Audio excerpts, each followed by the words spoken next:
everybody, and welcome in to another episode of the Couch GMs podcast.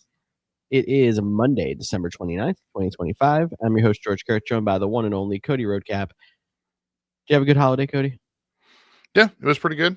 Looking forward to New Year's Eve, Stranger Things finale, all that fun stuff. And I guess some football too in week 18. Yeah, not exactly the most exciting slate as there's a lot of things already locked up, but you and I get to go through some playoff scenarios, 3 big games coming up next week, and it's obviously one pretty entertaining game coming up tonight. Not that it has really any playoff implications, but probably some fantasy implications for some of you out there. Yes, sir. We have the obviously, and you said no playoff implications, but there is like the backdoor Panthers get in if the Falcons win out, even if they lose to the Buccaneers situation. So Carolina's Like at the least tie, is that what it is? Or so if the Falcons win out and Carolina loses to Tampa Bay, all three finish 8-9, and then Carolina would get the division because they're all 3 8-9 because of the tiebreaker between those teams. So Carolina can still lose on Saturday and make the playoffs depending on what happens to Atlanta the next 2 games. okay. I did not know it even went that deep, so thank you for throwing that in. And we can go through more playoff scenarios in a bit, but make sure you're following us at the Couch GMs, Facebook, X, Instagram, and TikTok to get even more you do from the show here. As always, DM us with any fantasy or football questions you have, or you can drop them in the chat when we go live Mondays and Thursdays at 6:30 East on Facebook, YouTube, and Twitch. With that being said, what is happening?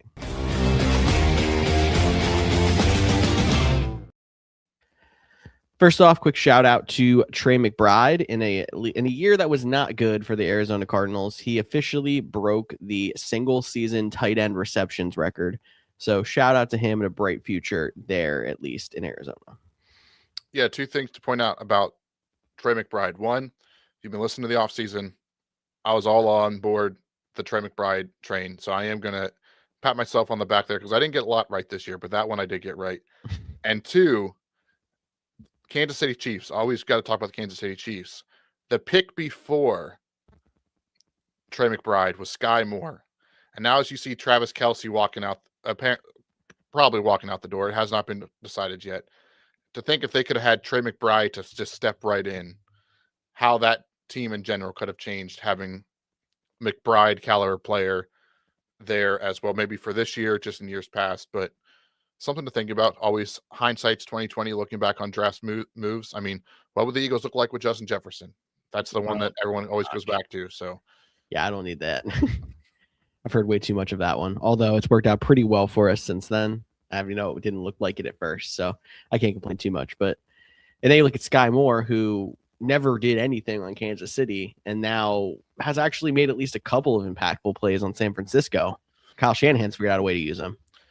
Yeah, I mean, a lot of that feels like it's in the return game, but I think he had a nice end around last. I mean, at least he's not number 24 anymore playing wide receiver. That's the big win. Yeah, that's 100% true. You could tell that he was going to fall out of favor in Kansas City pretty quickly when they gave him number 24. Like, come on. Yeah, for sure. But shout out Trey McBride on breaking the single season tight end receptions record. Old man Phillip, who came out of retirement to try to lead the Indianapolis Colts to the playoffs, finishes his comeback tour 0-3 as it looks like he is going to sit on the bench in week 18 and give the starting job to Riley Leonard. Yeah, it definitely seems that way. Cool story. It was fun to watch. I know in a last place game in fantasy, we don't have to do any dumb challenges like the IHOP challenge. Shout out Malik Neighbors. But I just played Phillip Rivers, and that was the only person I started in my lineup for some fun. Obviously, I took the loss, finished in 10th place. It is what it is. But I don't know if you saw the Sauce Gardner. He did. He got traded when he was 1-7 on the Jets. The Colts were 8-1 at the time, and then they finished 1-7. So he spent the year being 1-7 on 2 different teams. He officially has the number 1 pick in the NFL draft, is what I saw. Yeah, so him himself. Just Sauce. Just Sauce has the number one overall pick in the NFL draft. That is some bad luck. Obviously, he's been dealing with some injuries too, so it was not a great end of the season for Sauce Gardner and for the Indianapolis Colts, who we all expect them to be in this playoff picture still, and they are already eliminated. And it's interesting that going into Week 18, all the wild card spots are locked up on both sides. Yeah, definitely. This is where I think like the whole question of an 18th game becomes more apparent. Like, how many more of these games are still up for grab if we have an 18th game versus how many of them would be 2 weeks versus of, resting starters and not playing real football. And that's an interesting conversation we can have during the offseason. But I can't remember a time that we've had this many locked up going into the last week. But we have two basically playing games, but on Saturday and then Sunday night capper. Two playing games, one Saturday, one Sunday, and then a game for the bye of the three. Yeah. Mm-hmm. And I think some teams can even like shift around. Like I know like the Eagles, they can go from the 3 seed to the 2 seed if they get a win and Chicago loses. I believe they can go there. There's We some still other have a Broncos Patriots 1 seed battle going on there too. but it does sound like the Panthers. The Panthers aren't. Chargers are going to start are going to sit their starters against Denver. You'd have to imagine because of the 1 seed Denver plays their starters. So Denver looks like the easy track into there. But that Seahawks 49ers game on Saturday night should be a lot of fun, especially what we just saw week 17, 49ers Bears. San Fran, I know San Fran gets the short week in this one a little bit. I guess they both do, but they had to play Sunday night into a Saturday night game, so it's a little bit shorter for them. But Seattle had to go to Carolina, so they have the long too. So should balance out. That's the game. I know we typically do like games of the week, but that's the one I'm looking forward to the most, I believe. Yeah, I mean, you can't really say that the NFC South playing game is really that compelling. It makes it interesting if the Falcons end up winning and then go into Sunday next week and the Falcons have someone's playoff hopes in their hands. That'd be really funny. But like we don't expect either of those two teams to win the first playoff game. You can almost say the exact same thing about the AFC North playing game. But you have to think you have more faith in Aaron Rodgers in the playoffs or Lamar Jackson on a comeback against one of those wildcard teams than you do either the Bucs or the Panthers with how they've been playing. Yeah, I think tonight's game is interesting. I think the Rams are going to play their guys. Like, I don't think they're going to pull people last second. But since they're no longer in the running for the 1 seed, and they can't get the division because the division goes to the winner of the Seahawks 49ers game, I wonder how much that affects like the competitive nature. And I only bring that up for like the people that are betting on Puka Nacua to have a big game, or you need a good game out of Kyron Williams. Again, I don't think they're going to pull starters the day before a game, but if they get up by 2 touchdowns, do you start to see them getting less snaps or less opportunities? Do they start taking people out of halftime? That's just be a fascinating thing as you, hopefully not the case, as nobody wants their championship hopes to go out because the team is already locked into probably the 6th seed at this point. So just something to pay attention to. No, definitely. And I mean, the best they must be playing for is the 5. And I mean, if you look at it, you can argue like Eagles, Bears fighting for 2-3. That's a much bigger deal than the Rams fighting with whoever in the NFC West for 5-6. Like, you're probably not getting another home playoff game. Yeah, you're trying to fight for that first round matchup versus the either Panthers or Bucs, sure, but it's not as big of a difference. So I would not be shocked also if this game gets out of hand. The Falcons have been very up and down. Like, are we gonna see the good feed Kyle Pitts be competitive against anybody Falcons, or are we gonna see the fall flat on their face like they have half the season Falcons? If that's the case, the Rams could get up 2-3 scores at halftime and then kind of coast. You'll see a lot of Blake Corum. You'll see some of those backup tight ends and Tutu Atwell and such just, out there catching passes from Matt Stafford for at least a quarter and then someone else. Like, I wouldn't be shocked if that's a storyline in this, and it stinks if you're someone that's relying on Puka or Kyron. I hope you're not relying on Devontae Adams because I don't think he's going to play. But if you were, try to find someone on that wire right now. There's a couple of Rams receivers who might have some options. Yeah, and it does look like the Rams actually control their destiny for if they win out, they'll get the 5th seed. The because loser, the Seahawks or Niners have to lose. yeah, and they'll all finish at 13-4, essentially, if the 49ers win, and which would give the 49ers the 1 seed, and then Seattle would go to 6. So that's kind of where we're at now. Okay. Well, anything else playoff picture to talk about? I think that covers most of it. We'll talk a little bit more in our next segment. Yeah, I think that's what covers the most of it.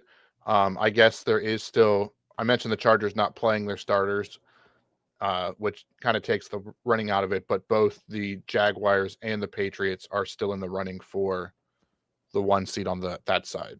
They would need a Denver loss and a win. Well, I guess Jacksonville would need a Denver and New England loss plus a win to get it. But they're still in the running. So they're still in the running. Interesting situation. I feel like we're going to see some starters going on there, but why don't we actually first jump into our reality check segment?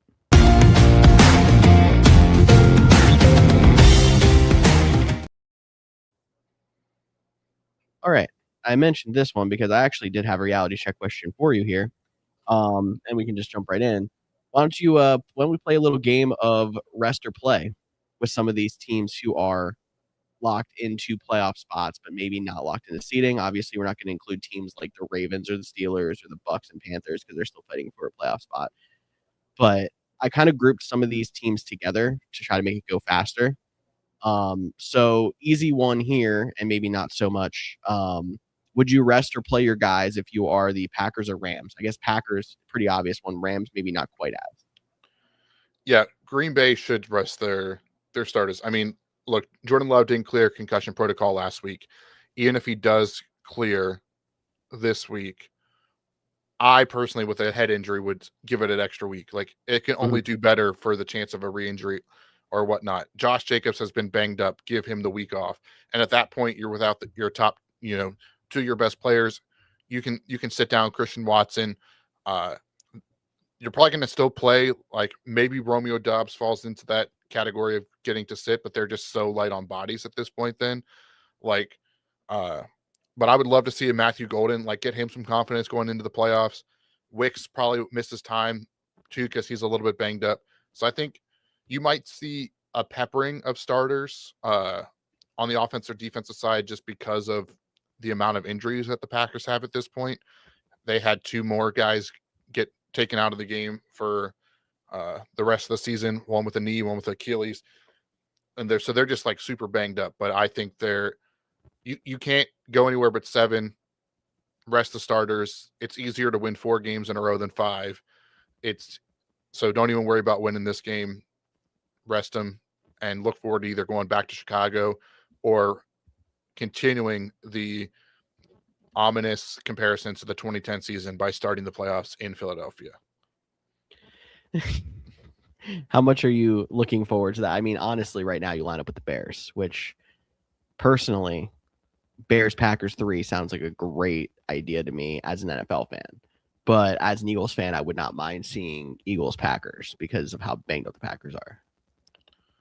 And honestly, after last week's game and just like the defense getting more banged up and watching Derrick Henry just run all over Green Bay, like the idea of having to play Saquon Barkley. I mean, literally anybody outside. I mean, Joe Dowdle already did it to us once this year, and that was when we were healthier. But like the idea of having to stop Saquon Barkley or Kyle Monangai, DeAndre Swift, or Kyron Williams if you make it past that round, or heck, Christian McCaffrey. Like the one you probably feel the best is like Ken Walker, Zach Charbonnet, but one of them's had a good game. It's probably Ken Walker. I'm just kidding.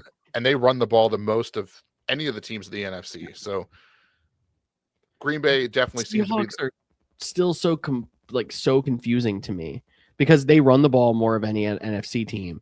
Yeah, and they have like one of the worst running efficiencies in the entire NFC. Yet here they are, chance at a 1 seed. Yeah, shout out Sam Darnold, one of like Seriously. five quarterbacks to win 13 games back to back. Again, wins is not technically a quarterback stat, so but it is just fun to point that out there. On the Rams side, though, I mean, I guess how much do you care about you're already going on the road. Like Devontae, I'm sitting him to the playoffs at this point. Like he's already out. He's so important. Puka and Stafford, maybe you want to sit them down. Do you have a preference if you're a San Fran going to? I guess you'd want to play because you'd want to go to the NFC South. They'd want the 5th seed. You'd want to go to the NFC South. So I'm going to say the Rams play. I question if they do a half and half. Like they play a half or they try to get the game in hand and then pull after. So not great if you're playing fantasy in week 18, which it shouldn't be. But because they're playing the Cardinals, and I feel like I saw a quote on Twitter X today that was, I'm starting to believe the Cardinals are in the NFL just to lose by 20 in the 4 o'clock window every week. And I think that could happen again, even if they only play a half against the Rams starters. So I wouldn't be shocked if the Rams try to do that to get a game in hand and then, let the backups coast or try to close it out. Well, I guess the other thing that plays a factor into that tonight's game plays a factor too. Oh, if they lose tonight's game for some reason, I think you're 100% sitting. Well, I was going to say the opposite. If they lose tonight, I think they play people to try to get the 5th seed. Can they get the 5th seed if they lose? I thought they'd win both. No, let's find out. We'll just do that real quick. So they can get the 5th seed. This is where it gets the complicatedness of it, I believe. So yes, they could get the 5th seed if they lose tonight, but that would have to require Seattle beating San Fran. Okay. But they'll know the results of that on Saturday night. Truth. They would know that well before their game. And that's the same thing. If San Fran wins and they win tonight, or if Seattle wins in general, if Seattle wins and the Rams can drop one game, but it has to be Atlanta. Playoff scenarios, because if they lose the Cardinals, the divisions make it. Oh, the division tiebreaker. So yes. Okay. So almost like tonight's game doesn't really matter for them as much as next week does if they want that 5th seed, if they care enough, or maybe they feel confident about going into Philly and winning a game this year. If they think Philly's going to get the 3 seed.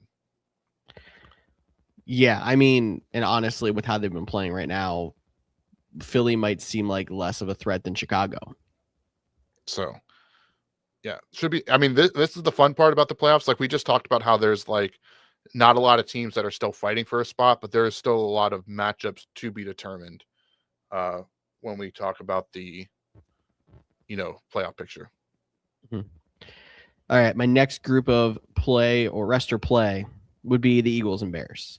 What would you do knowing that, in this situation, for the Eagles to jump the Bears to 2, it would have to be Eagles win, Bears lost. Any other scenario puts the Bears at 2, Eagles at 3. Chicago's playing. Ben Johnson's not going to wants to beat Detroit. Like there's definitely some fuel behind that game. Yes. So Chicago's playing their starters. Philly, I could see them resting their guys. I think they could beat Washington with their backup. So, like, I think Tank Bigsby, who is your backup anymore? Is it still? It's still Tanner McKee, who beat Dallas by like 40 points last year with starters, but still, the backups ended up winning a game against the Giants last year too. Yeah, I could see Philly resting, especially like, Jalen Carter just got back from an injury. Give him the week off. I know your offensive line has been banged up a little bit. Give those guys. So I think Chicago plays, no doubt, Philadelphia. is the one they're probably the team I would most likely, outside of Green Bay, say. Actually, I'd probably say the Philadelphia is most likely to sit their starters. Green Bay has we've lost 3 in a row. Do we want to go into the playoffs losing 4? I would still sit them. I wouldn't care about winning the game you're in, but I could see some of that half and half motivation just to get some people excited about that. But that didn't work for them last year either. So Yeah, no, I think the Packers 100% are sitting at least most of their guys just because of how banged up they are. And there's guys on that team that have been hanging in there, like Josh Jacobs, that like you just need to give him a week. So I think they're definitely the most likely in my mind. I understand what you're saying though about trying to build momentum or some kind of confidence going in. There's arguments that the Eagles are going to play their starters for the same reason, at least on offense, because their offense again sputtered, obviously against a good team with Buffalo, but played a good first half, horrible second half. It was like a rewind back to, pre this easy stretch for them. So there's arguments that they're like going to get the offense reps. I personally think they should sit them. I think you can beat Washington with the backups. I've said that too. And I don't know if this sounds crazy. I'm sure if I put this on TikTok, if you're listening to this on TikTok, funny. I don't think the Bears beating the Packers is a lock, even with the Packers banged up, because the division team the third time is never easy. And we even saw the last time without Jordan Love, the Packers took him to the brink. So you can almost, sneak yourself into a 2 seed if the Packers getting upset in the first round anyway. yeah, that's a good way to look at it. So what's next? I got the 3 wildcard teams in the AFC. So we already did mention when I wrote this, it wasn't official, but now it is. Chargers sitting their starters. What should the Texans and Bills do? Let's see. They're all currently 11-win teams, all tied up. Right now, I believe it's Texans in the 5 seed, Chargers in the 6, Bills in the 7. And it's actually interesting because if we go into this week, the Chargers would be the 6th seed, but they already admitted to sitting they're going to sit their starters. So we're assuming Denver is going to play theirs to get the 1 seed. So we're going to give them a loss. Yep. So Buffalo has a chance to jump them. Mm-hmm. Buffalo, I think, is going to play their starters. They're playing the Jets. This could be a half and half thing, just based on how the Jets are the last couple of weeks, for sure. Like that they pulled their guys halftime. Not surprised at all. Because if they could get to the 6th seed and then the Texans, for them to hold on to that 5th seed, they have to beat the Colts, which I think they're going to beat the Colts and Riley Leonard as well. Their defense is pretty good. So I'm going to guess all 3 of them play except the Chargers because they've already announced it. You think the other 2 play? I think that I'm pretty confident the Bills will play at least a half to get enough points to win. And then maybe they pull Josh Allen for Mitch Trubisky if he's still the backup there, which I believe he is. And then they go from there. See, I think this is interesting because there's the most motivation for the Texans to play. Yes, I forgot. They would get the 5 seed to play that 4 play-in game. The Texans were going to play because it's at the same time, and Jacksonville has to beat Tennessee to get the AFC South. The Texans can still get the AFC South. My bad. I missed that detail. So I was counting the Jags up there just because of them having a shot at the 1 seed, but I forgot they could actually knock out for the 3 seed. So they're also playing Tennessee, who has played better as of late, but Jags shouldn't have a problem with handling that. Texans actually technically have the worst matchup of that whole entire group we were just talking about, facing the Colts, even if it is with Riley Leonard. Like when you're comparing it to Tennessee, and I mean, we're knocking out the Chargers in this because they're basically just, conceding. The Bills playing the Jets, like that's the hardest matchup. Yeah. So I think the Texans play for sure, and I think the Bills play at least a half, if not the whole game. And I think the last one I have on here then is the Raiders are benching everybody. I'm just kidding. Josh Allen is definitely going to play, at least start, in the red helmets for the last time at that stadium. Is that another home game? I thought this last week was that last home game. No, they're home. They're home against the Jets, and they're going to wear their throwback red helmets. And because they're not going to get the division, like maybe AFC championship if it's like Bills, Chargers or something like that, but this will most likely be the last game in that stadium. Going to be interesting seeing the Bills go on the road 3 times on a quest to try to beat the AFC that was supposed to be theirs this year. Yep. We'll see. It's going to be an interesting, talk down the stretch here. You and I are going to be here the entirety of the playoffs, breaking down games, looking at how things are breaking out. So, and we're still going to do our playoff predictions and stuff like that. And I'm not saying I'm going to pick the Bills to win the whole thing, but they're not going to be like an easy knockout, even if they end up at the 6th seed. So much of me wants them to find a way into the 5 seed this week, so we get to see Allen Lamar in the first round. Just because out of everything, like I hope the Ravens get in and then Allen gets to the 5 seed. Just because, how crazy would it be after everything happens, we still get an Allen Lamar game? Well, let's talk about that matchup. What happens if the Steelers lose this game? Obviously, you talk about we don't even know if Lamar's going to play in this game. No. So in the Week 18 game, you'd hope that if for the playoff game he would make his way back, but this is essentially a playoff game, so maybe he still goes this week. We'll know more as we get closer. But if the Steelers lose this 2-game lead, they lost to the Browns, and now they have to play the Ravens in a win to get in. They'll finish 9-8. So once again, Mike Tomlin will not have a losing record. But would the Steelers fire Tomlin if they lose this week and miss the playoffs? Okay, I think how we word this is going to be interesting. Would they? I think no. Should they? I'm questioning if they should. Because, I mean, at this point, we've looked at mediocrity for how many years in a row? And I can't even give them as much of a benefit of the doubt of like they've blown playoff games in key situations like the, Bills have, or even like the Ravens have. It's like, no, they had 1 year where they had, I want to say 11 or 12 wins, and they were the most fraudulent 11-12 win team in league history. They lost a playoff game to the Browns.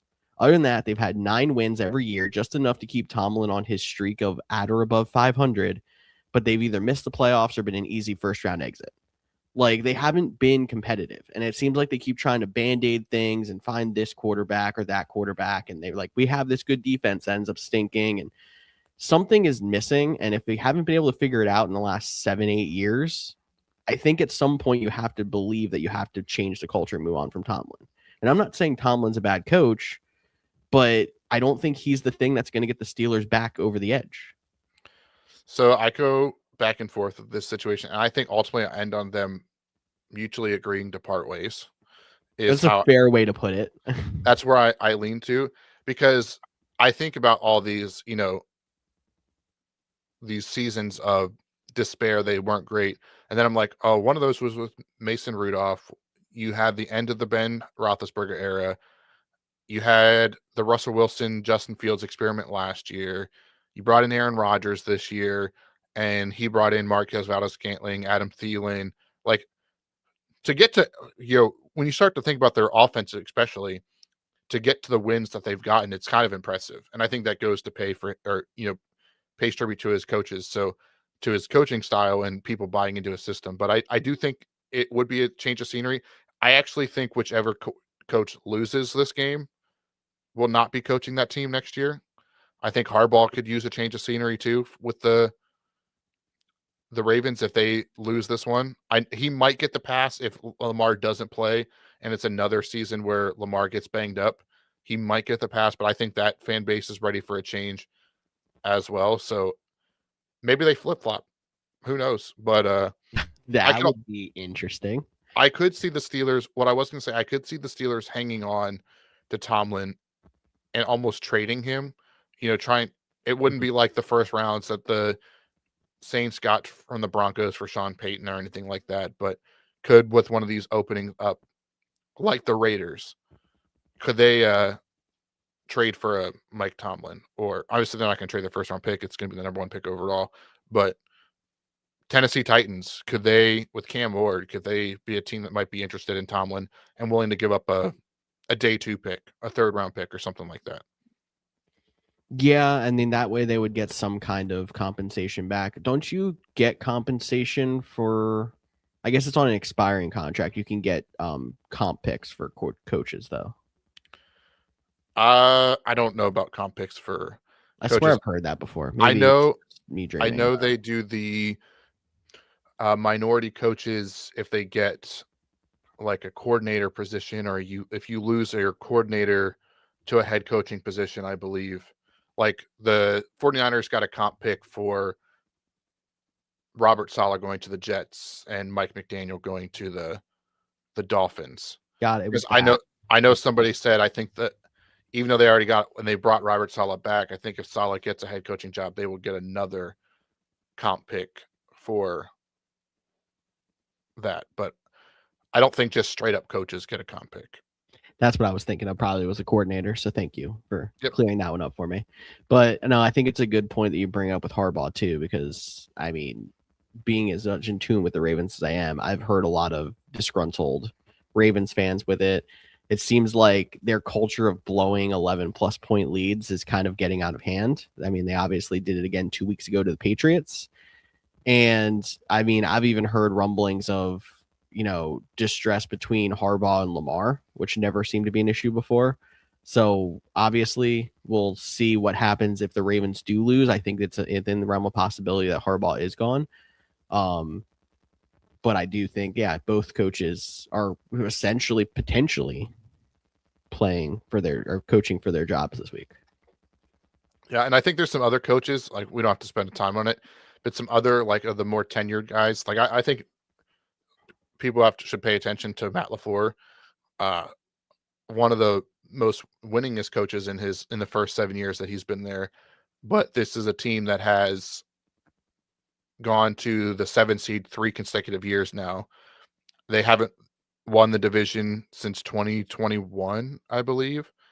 Uh, and all other three teams have. So like it's kind of starting to feel a little bit like is this like have you gotten us this far? Are you willing to get us over the hump? But then there's the other side of like, look how good Malik Willis did in relief.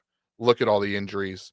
Are you going to give up on the guy that wins game? Kind of. So that's This would another. be a much different conversation if this was pre-seventh playoff team.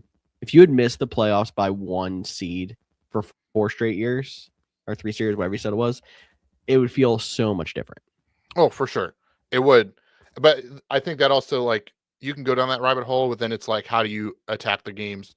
Like last year, I don't know if they were locked into the 7 seed, but they decided to play their starters for a half, Mhm. ended up losing the last game. Would they have played everybody and got the 6 seed with the win? I don't remember how it broke out and stuff like that. But Yeah. to your point, if you miss the playoffs 3 times in a row, you're available for Hard Knocks and you're probably going to be out the door. So We're hearing you, Cincinnati Bengals. yeah, we'll see. Zach Taylor is another one that will probably. There's a lot of people that want Zach Taylor out of there, and that's not just named Joe Burrow and Jamar Chase. I think this next Monday, obviously, will be Black Monday. where all the head coach. And if you told me less than 3 more coaches get fired, I'd be like, okay, I believe that. I'll say fired, retired, because I think Interesting year. Pete Carroll might even he might retire again, kind of thing. So he might not get fired, he might retire. But if you told me like there's 7 more openings, I'd be like, I could see that as well. Mm-hmm. Well, I mean, I think we can knock Andy Reid off the list. There was news that he wants to come back. I don't see the Chiefs moving on from him because of the 1 year. McDaniel's someone that's on the hot seat. We don't know what's going to happen with him. He did lead a bit of a comeback, but now obviously they've cooled off again. But he might have saved his job. Who knows? They might decide they want to keep him around for the next quarterback in there because I don't know if Tua is going to be. Tua is going to have to be there by contract, but I don't know if Tua is going to be there by starting. Yeah. All right. So this is the reality check segment. We're still in it. I'm going to rapid fire some of these head coaches' names, and I might add some caveats in here.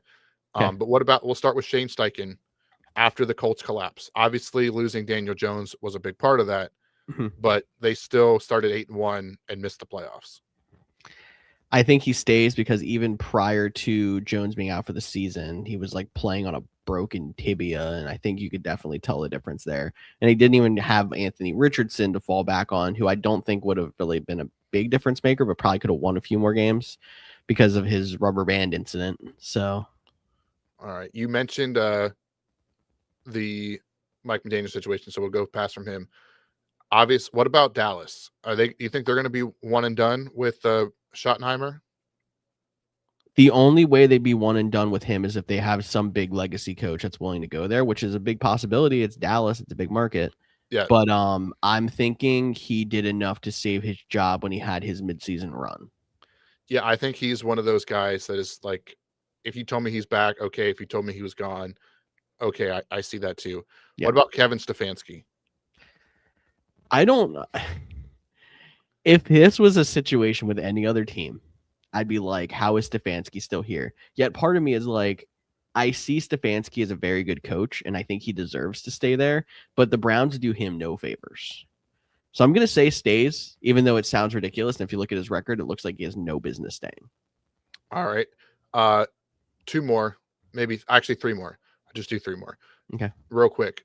Todd Bowles, Buccaneers, if they lose. So this one's the caveat: if they lose and miss the playoffs. Another team that kind of had a collapse.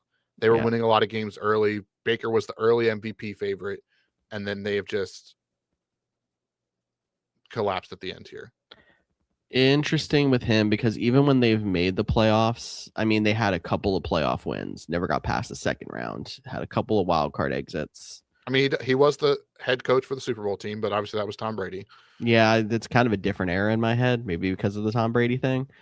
The collapse doesn't help. I think if they finish off the collapse with the loss and don't get in the playoffs, I think he definitely could go. And I think we've seen the aftermath of Liam Cohen leaving them. Yeah, I definitely think that.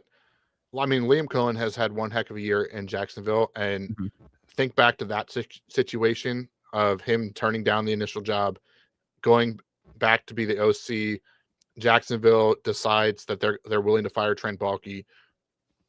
Liam Cohen then basically goes the Buccaneers to go back to be the head coach, and it paid off for the Jacksonville and Liam Cohen at this point. And but the Buccaneers seem to have struggled a little bit. But I mentioned two more quick names. We don't spend as much time on it. Jonathan Gannon for the Cardinals. I think he goes. I think he's gone too. I think they're going to move on from Kyler Murray. They get a new coach. The thing trade with them, Kyler for Tua and see something interesting. The thing is, I don't know if this quarterback class is like the one that you want to pound the table for. It's like that's going to be my quarterback. I think Mendoza's good, but he's most likely going 101 to the Raiders at this point. Yeah. So that's where I'd be. And then the last one would be the Atlanta Falcons.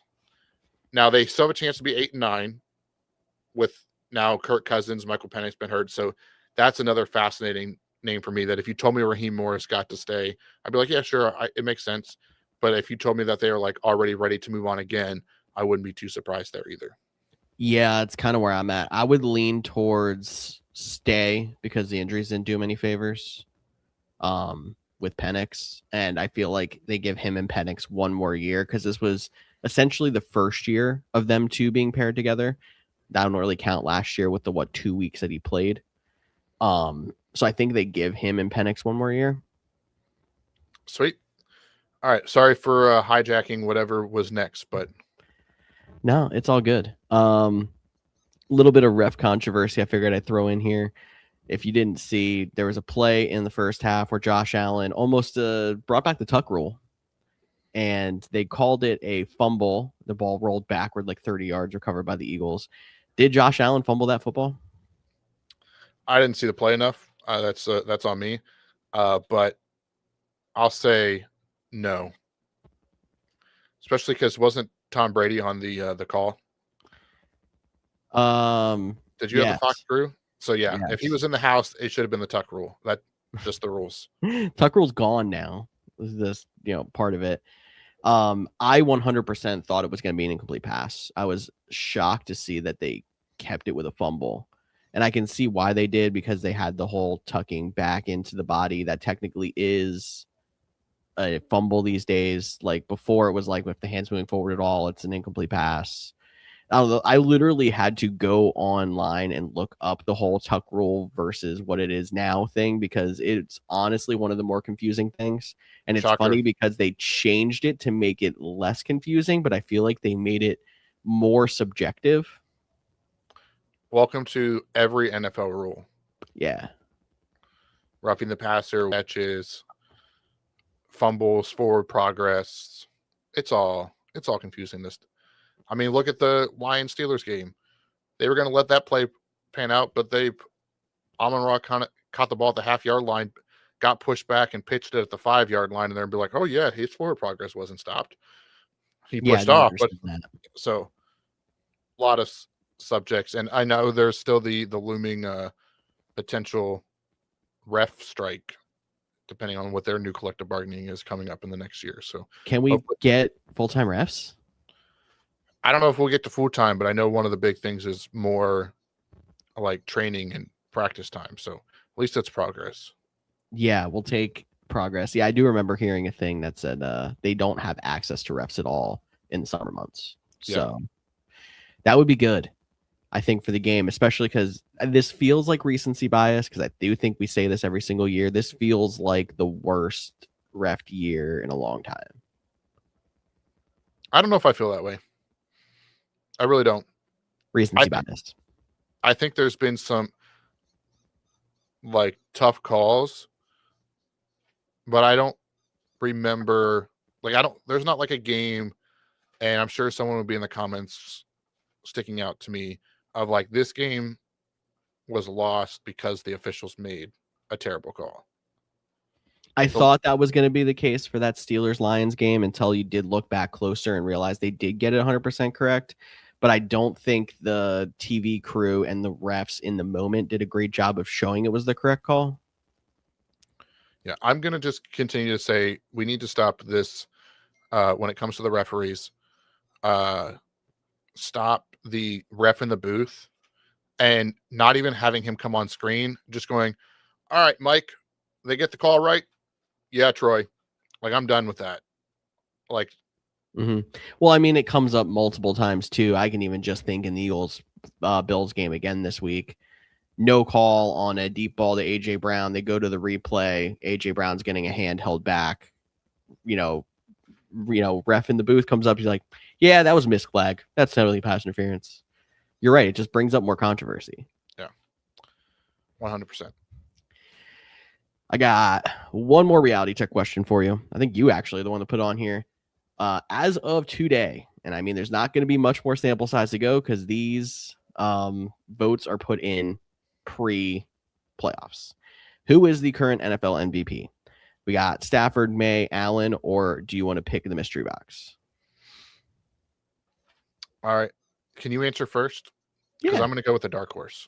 Oh, you're going with the dark horse. He's picking the mystery box. For me, I think it has to be Matt Stafford. The run he had in the beginning of the season into the middle of the season, even lately, has been so good that I think you can't ignore it. And it's crazy to me in my head thinking we're going to name an MVP to a guy who's not even going to win his division, most likely, or it's not going to win his division at all. He's going to be potentially a 5 seed. But I don't think that there was any more dominant performance from a single player than Matt Stafford. When there was week after week in the middle of the season, you could be like, I don't want to face him ever.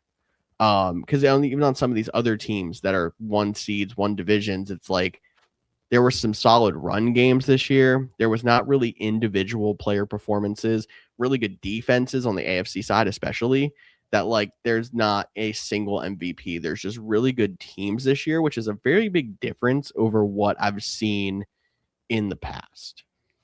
Yeah, I agree with you. I think ultimately it's going to be Matt Stafford. I do think Drake May's 5 touchdown performance this past week, although it was against the Jets, makes it more interesting. But I still think like Stafford has 10 touchdowns on him in terms of like the stat line. So I feel like Brock Purdy might have had a shot to be MVP if he would have played the full year with how he's finishing the stretch here. no, I agree with that.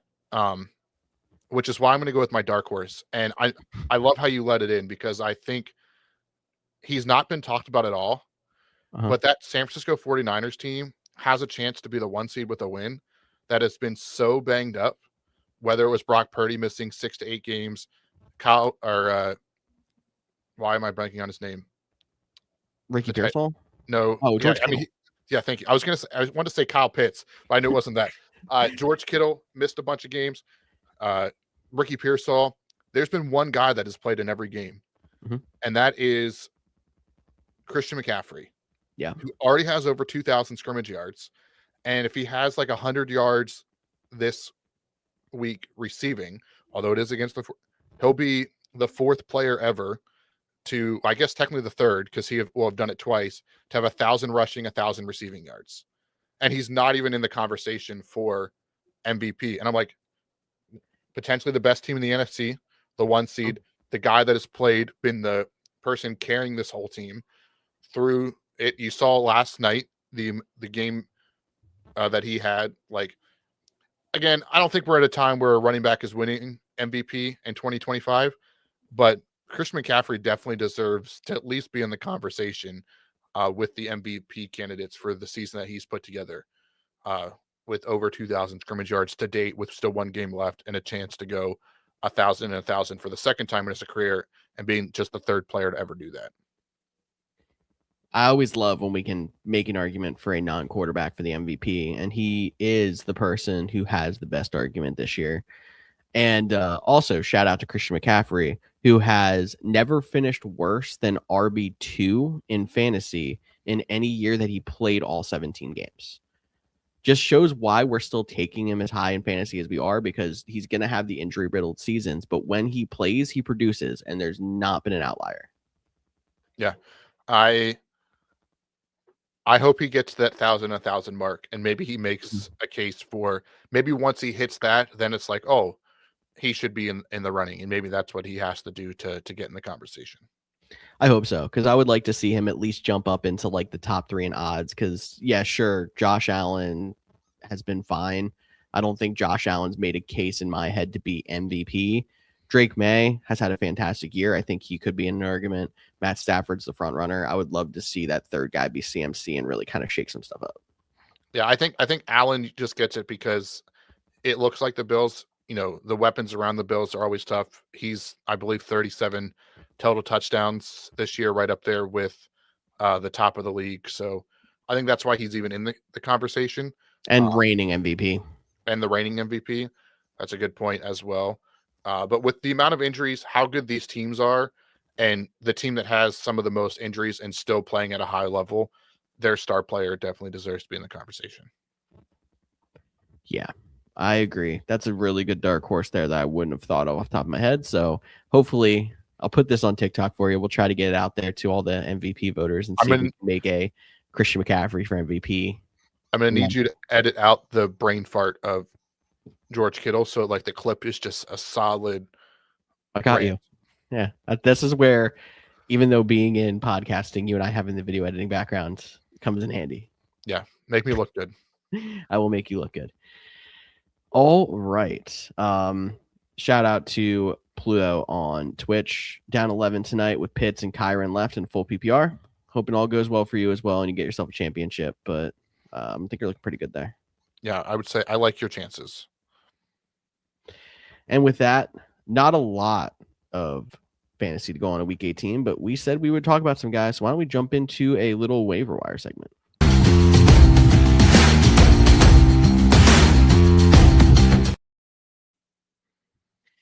All right. Hardest week of fantasy to play ever if you are. I don't know why, but we're going to try to help you out a little bit with some of these teams that may be sitting or whatever. Any backups that you like playing off the waiver wire if you need it in week 18? Yeah, I think the one name that sticks out to me, and this is kind of like more in the streamer category, would be Malik Willis. If Jordan Love doesn't play, I think he's shown, whether it's the Bears game against the Ravens, and I know people saw him leave the game, but it was said he was able to come back in, but at that point they were down 3 scores. It wasn't worth it. So Malik Willis would be a streaming player for me in terms of like backups. Maybe you could look at like a Blake Corum kind of guy, like if Kyron doesn't go, Like I think that would be another name, but he might even be too owned to be on your waiver wire at this point for your week 18, whether it's a 1 week or you're in your second week of your playoffs. But those are the couple names that stuck out to me. A few names that stuck out to me. Audric Estime for the Saints. Obviously, they're on a little bit of a run. He's going to be their RB1 right now. Parker Washington is probably still fairly available, and he's been becoming the guy in Jacksonville. They're still potentially playing for a 1 seed and trying to lock up their division. Luther Burden for the Bears, like you said, they're still more than likely playing their starters against the Lions. A little bit of revenge revenge game for the coach, but I mean, still trying to make sure they lock up the 2. He was solid this week. I was going to say Quorum, but you got him. I was going to say, I guess it is worth monitoring that we didn't do a bunch of injuries, but on that last play, because it was the end of the game, it wasn't monitored, but he ended up getting carted, Burden, I'm talking about, got carted off the field. I believe they called it a quad injury. So that would just be something to monitor as well for them. Like, how does he respond this week? True. And then Javonte Williams has been dealing with a shoulder injury. He's been in and out for Dallas. If they decide to let him sit for the season, Malik Davis is a possibility at running back against the Giants in a good matchup. And not that I want to go back to the Green Bay but Emmanuel Wilson, if Josh Jacobs doesn't go, he had over 100 yards rushing. I believe he's actually the only Packer to have 100 yards rushing on the season this year. So with no Josh Jacobs, he could be a guy that you could play. Yeah. So hopefully there's a sprinkling of guys there. You can find some guys to fill in some spots for week 18.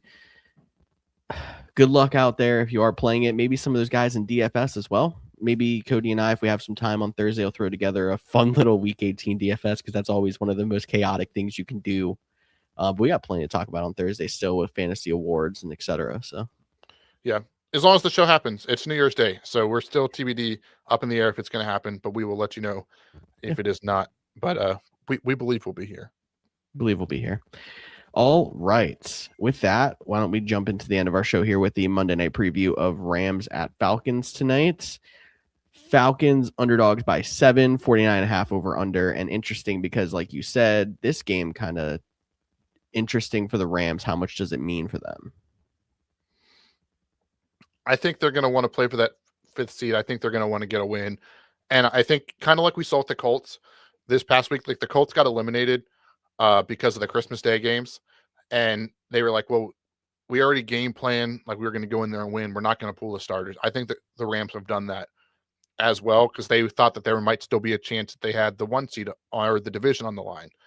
So I think they're pretty good. It is the Falcons, which does concern me for like your fantasy outputs. Like I mentioned, if they're up by 2 scores at halftime, does Jimmy G get the start in the second half? Or do they slow Puka Nacua down or something like that? That would be my only concerns.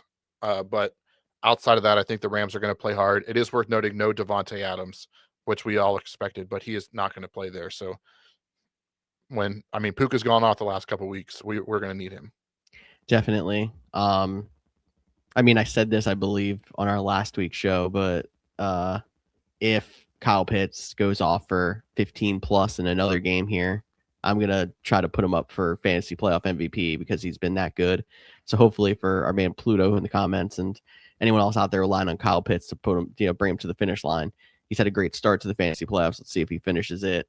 Bijan, obviously a big man out there as well. It could end up being a situation where if the Rams do get up and they start putting in some backups, this Falcons team is not one that just goes away either. Like they've been pretty solid down the stretch. You could end up seeing a couple extra fantasy points for some of those Falcons weapons, Drake London included in that as well.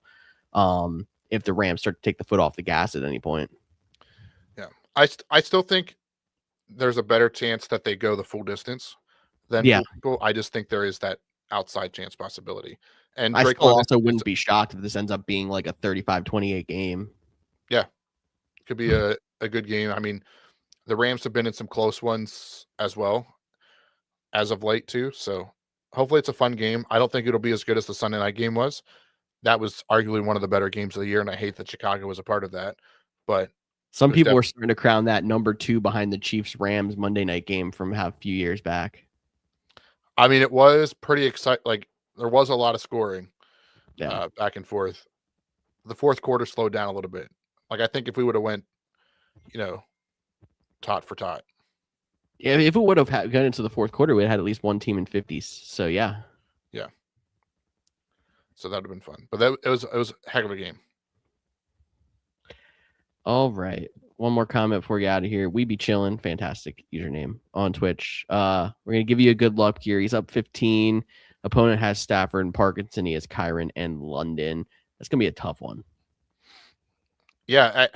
I guess first of all, good luck. I still think I like your chances with Kyron and London versus Stafford and Parkinson. I mean, unless Stafford goes off for like the game he had against Seattle, which he has case, like that's why he's in the MVP run. But because of the Parkinson, I think you're the better two players in general. Typically, I know quarterbacks score a decent amount of points, but I think they balance it out.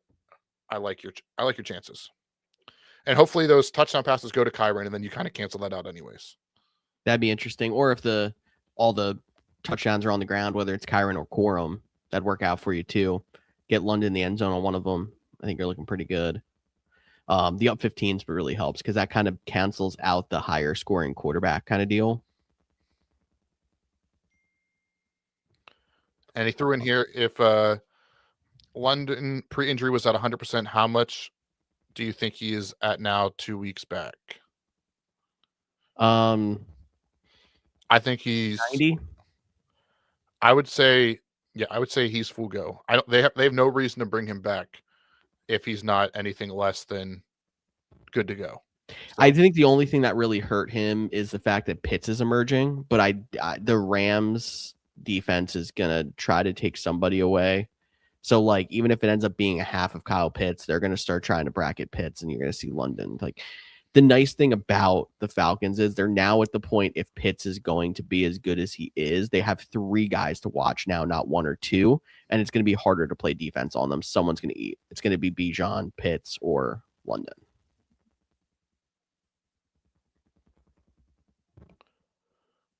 Yeah, for sure.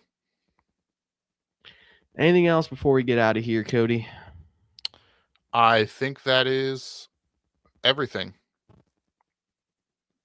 So I guess that means I have to hit some buttons here and wrap that up. George, do you have anything? Does Bree have anything that we need tonight? We talked to the fans about that, but I was eliminated from everything last week. It's not a great time. I'm sorry that you didn't hit your massive parlay. Yeah, Couch Games World Cup. We'll talk about that next show, but it does not look like any wild cards or any repeat champs. So 9 new champions plus the best winning record makes the final 10 in year 4. Yeah. So, I mean, Bree to get in with that with the wild card. She's in one other championship, but it looks like oh, nope, it's already over. She did not. So. All right. I need 17 points from Puka Nacua. That's what I need to could happen really quick. Could take you down to the buzzer. So we'll have to wait and see. But as always, thanks for checking out another episode of the Couch GMs podcast. As always, we are live Mondays and Thursdays through the Super Bowl at 6:30 p.m. Eastern, Facebook, YouTube, and Twitch. Hit us up on social media at the Couch GMs, Facebook, Instagram, TikTok, X, all those good places.